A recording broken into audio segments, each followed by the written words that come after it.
जैसे कि खेतों में कुछ लोगों से मेरी बात होती है जो कि जैसे वो होते हैं ना, खेती करते हैं, उन लोगों से मेरी बात हुई तो उन्होंने उनसे कहा, मैडम हम तो अपने खाने के लिए एक टुकड़ा जमीन का रख लेते हैं, उसमें सिर्फ अपना ही उगाते हैं और अपना ही खाते हैं। इतने लोगों को सुनाई दिया ये बात। अभी कौन मुझसे बात करना चाहेगा जिससे कि मैं बात कर सकूं? कोई ऐसा व्यक्ति है जो खेती की हो, जिसने या खेती करते हुए देखा हो, ऐसा कोई व्यक्ति है? ऐसा कोई व्यक्ति है हमारे बीच में जिस किसान जिसने कभी खेती की हो या खेती करते हुए देखा है? सुहाना मल्हान जी। अच्छा, आनंद पांडे सर भी है। ओके, सीमा मैडम भी है। चलिए, तो सुहाना मैडम ने सबसे पहले हैंड रेज किया है। जी सुहाना मैम, जरा बताइए कि गुड आपने मॉर्निंग खेती मैम। की है या खेती करते हुए देखा है? मेरे पापा करते हैं मैम खेती। हम्म। किस जगह पे आपकी खेती? मेरे मायके में मैम, अच्छा, गांव में। मायके में है। अच्छा, हाँ गांव में जी। है।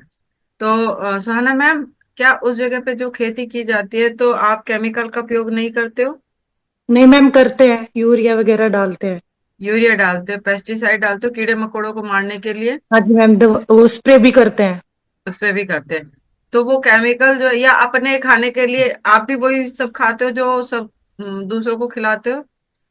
नो मैम, मेरे पापा मतलब जो सरसों वगैरह होती है वो एक्स्ट्रा, मतलब ज्यादा खेत होते हैं उसमें सरसों वगैरह उगाते हैं। जो गेहूं वगैरह है वो घर के लिए यूज के लिए ही उगाते हैं, बस दो तो या तीन उसमें के लिए, क्योंकि हम्म, वो पशु भी रखते हैं तो इतना उनको लग जाता है।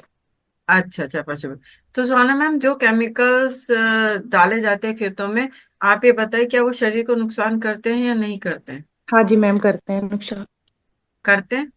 हाँ जी मैम। और जो फल सब्जियां उगाई जाती है, कुछ ना कुछ केमिकल डाले जाते हैं, क्या वो नुकसान करते हैं? बिल्कुल करते हैं मैम।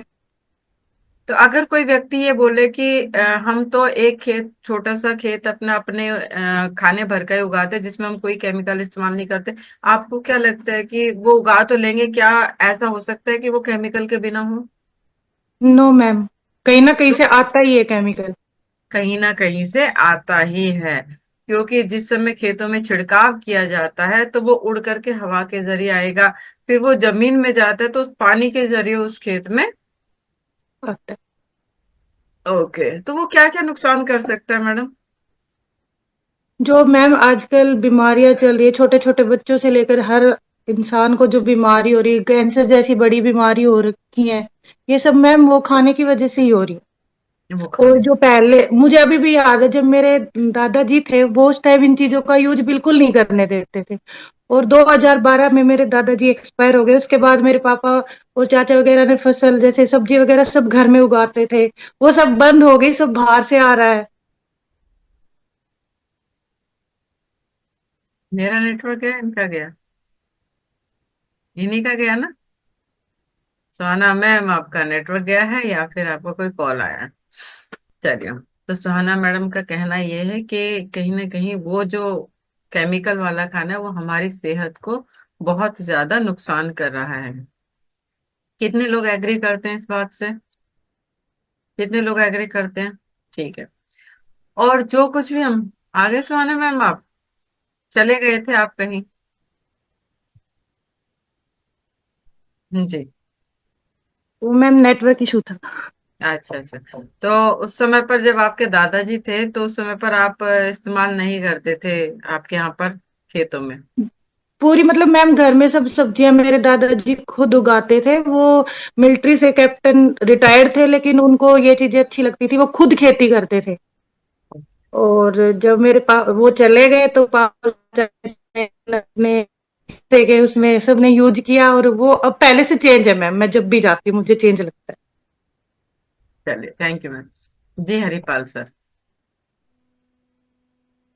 नमस्कार मैडम, नमस्कार सभी को। नमस्कार सर जी। तो मैडम, हम लोगों ने तो गांव में भी खेती की हुई है। और बात बता रहा हूँ आपको मैं 85 और 90s की। तो तब तो सिर्फ और सिर्फ गाय का गोबर, या क्या होता था कि जैसे हम लोग के पास ज्यादा जानवर होते थे तो हम उस सब जानवरों को लेके खेत में चले जाते थे। और 2-3 दिन जानवर को खेत में ही रखते थे, गोट बोलते थे हमारे गढ़वाली भाषा में उसको। तो सारे जानवर को रात और दिन उधर ही रखते थे हम लोग। तो इस टाइप से हम लोग गाय के गोबर का ही यूज किया करते थे उस टाइम पे। तो उस टाइम पे इतनी बीमारियां नहीं सुनी होती थी हमने जितना कि आज हम सुन रहे हैं। अब धीरे धीरे वो जानवरों की प्रथा लोगों ने बंद कर दी, क्योंकि अब इतना लोगों के पास टाइम भी नहीं है। और अब उसके बाद लोगों ने यूरिया खाद का जबरदस्त यूज करना स्टार्ट कर दिया है। एक तो लोगों को नॉलेज नहीं है, हमको भी अभी तक नॉलेज नहीं थी यहाँ आने से पहले। हमको भी लगता था खाद है भाई बड़ी अच्छा होता है, इससे फसल और लहलहाती की फसल है।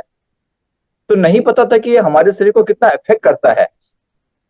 तो यहाँ आने के बाद मैडम पता चला है कि भाई क्या क्या हमारे शरीर को कैसे कैसे इफेक्ट करता है। आज भी हम लोग इधर हमारा कॉर्बेट नेशनल पार्क के पास खेती है, वहां भी हम लोग खेती करते हैं, मगर वो जो सब ठेके में दिया हुआ है, जो ठेकेदार होते हैं बड़े बड़े उनको दिया हुआ है, वो अपने हिसाब से करते हैं। डे फर्स्ट से जिस दिन वो धान का पौधा लगाते हैं या गेहूं अपना करते हैं, वो उस दिन से उसमें खाद और पेस्टिसाइड डालना स्टार्ट कर देते हैं ताकि ज्यादा पैदावार हो। और उसी से आज की डेट में आप देखें तो इतनी बीमारियां हो रही है। हॉस्पिटल एकदम फुल है, चाहे आप छोटे कस्बे में चले जाए या बड़े शहर में चले जाइए, हॉस्पिटल फुल है। कोई समझने को तैयार नहीं है कि बीमारियां क्यों बढ़ रही हैं। मैं तो लोगों को समझाता भी हूँ कि भाई मैं खुद किसान हूँ और ऐसे ऐसे होता है, लेकिन लोग कहते हैं ये तो उम्र के साथ होता रहता है। मगर कोई बात नहीं, जो समझ गया वो अच्छी बात है, जो नहीं समझा वो ठीक है मैडम। सही बात है। थैंक यू सर, कोशिश करता थैंक हूँ यू। समझाने की। Thank you thank you. Sir. जी सुजाता मैम। हाँ, good morning ma'am. Good morning सभी को। मेरे मेरे मायके में भी खेती बहुत है, वहाँ खेती होती है। और पहले तो आपका जैसे 4-5 जोड़ी बैल रहता था, भैंस है, गाय है। पूरा बड़ा गड्ढा खोद करके उसमें 6 महीना वो लोग का गोबर उसमें रखा जाता था। 6-6 महीना में वो गोबर टायर से या टेलर से लेकर के खेतों में जाती थी। सुजाता मैम, वो चीजें ठीक है, लेकिन जो आज के समय में खेती हो रही है उसमें आपको लगता है कि जो पोषक तत्व पहले के भोजन में हुआ करते थे आज के भोजन में है? वही मैं बता रही हूँ। तो पहले ये सब से खेती होती थी, अब तो आपका यूरिया, पोटास, डीएपी ये सब दे करके वो खेती होती होती है। ये सब अब कुछ नहीं है। बिल्कुल सही कहा आपने, पहले जैसा कुछ भी नहीं है। Thank you ma'am, thank you so much. तो आप लोगों को समझना, जब पहले जैसा कुछ भी नहीं है भोजन में, तो यानी कि हमारे भोजन में पोषक तत्वों का अभाव हो चुका है। तो जब पोषक तत्वों का अभाव हो चुका है और हमारे शरीर की रिक्वायरमेंट क्या है, वो पोषक तत्व है। हम लोग ये कहते हैं ना कि इसकी आवश्यकता क्या है, इसलिए आवश्यकता है हमारे शरीर को चलाने के लिए पोषक तत्वों की आवश्यकता है, क्योंकि हमारा शरीर केमिकल से बना हुआ नहीं है। कितने लोगों को लगता है कि हमारा शरीर केमिकल से बना हुआ है? लगता है? लगता है तो ऐसे करेंगे, नहीं लगता है तो ऐसे करेंगे। केमिकल से नहीं, केमिकल से नहीं बना हुआ ना। जब हमारा शरीर केमिकल से बना हुआ नहीं है तो केमिकल डालने से शरीर कैसे सही रह सकता है? तो हमारा शरीर बना हुआ है पोषक तत्वों से, तो हमारे शरीर को आवश्यकता है पोषक तत्वों की। तो आज हम जोन से पोषक तत्व के बारे में बात करने वाले हैं, उसके बारे में मैं आप लोगों को दिखा देना चाहती हूँ कि आज हम जो बात करने वाले हैं, वो बात करने वाले हैं, एक सेकंड जरा रुक जाइए। सेकंड, एक सेकंड, एक सेकंड, एक सेकंड, एक सेकंड। वो जो बात करने वाले हैं, वो कौन से पोषक तत्व के बारे में बात करने, वो जरा समझना बहुत जरूरी है। एक सेकंड।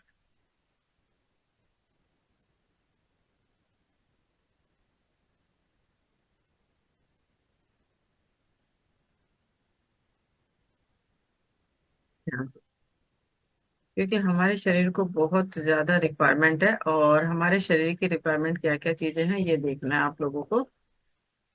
ओके, मुझे ही स्पॉटलाइट पर ले आए अभी, देखिए चलिए। नजर आ रही है स्लाइड सबको?